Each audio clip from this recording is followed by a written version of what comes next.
ஜெர்மனியின் கோட்டிங்கன், ரோஸ்ட்ரோஃப் மற்றும் போவின்டன் ஆகிய பகுதிகளில் உள்ள 11 வணிக நிறுவனங்களில் போலீசார், சுங்கத்துறை மற்றும் வரித்துறை அதிகாரிகள் இணைந்து சோதனை நடத்தியுள்ளனர். கடந்த திங்கட்கிழமை சட்டவிரோத செயல்களை கண்டறியும் நோக்கில் இந்த நடவடிக்கை மேற்கொள்ளப்பட்டது. இந்த சோதனையில் 7 கார் விற்பனையகங்கள், 3 தங்க நகைக்கடைகள் மற்றும் ஒரு உணவகம் ஆய்வு செய்யப்பட்டன.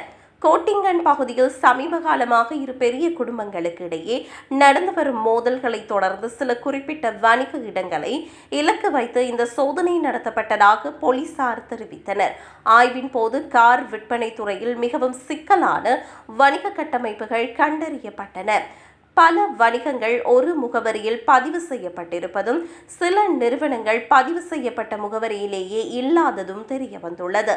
மேலும் சில கடைகள் மூடப்பட்டிருந்தன அல்லது அவற்றின் வணிக பதிவுகள் பல ஆண்டுகளுக்கு முன்பே காலாவதியாகி இருந்தன.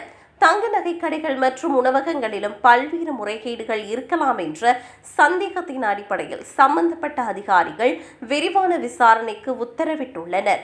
சோதனையின் போது பிடிப்பட்ட வணிக உரிமையாளர்கள் மற்றும் ஊழியர்கள் விசாரணைக்கு முழு ஒத்துழைப்பு அளித்ததாக அதிகாரிகள் தெரிவித்தனர். இந்த கூட்டு நடவடிக்கை என்பது கடந்த சில மாதங்களாக கோட்டிங்கன் போலீசாரால் மேற்கொள்ளப்பட்டு வரும் தொடர் நடவடிக்கைகளின் ஒரு பகுதியாகும். சட்டவிரோதமான பணப்புழக்கம் மற்றும் ஒளிவு மறைவான வணிக கட்டமைப்புகளை கண்டறிந்து குற்றவியல் பின்னணி கொண்ட வணிக அமைப்புகளை ஒழிப்பதே இதன் முதன்மை நோக்கம் என்று கூறப்படுகிறது.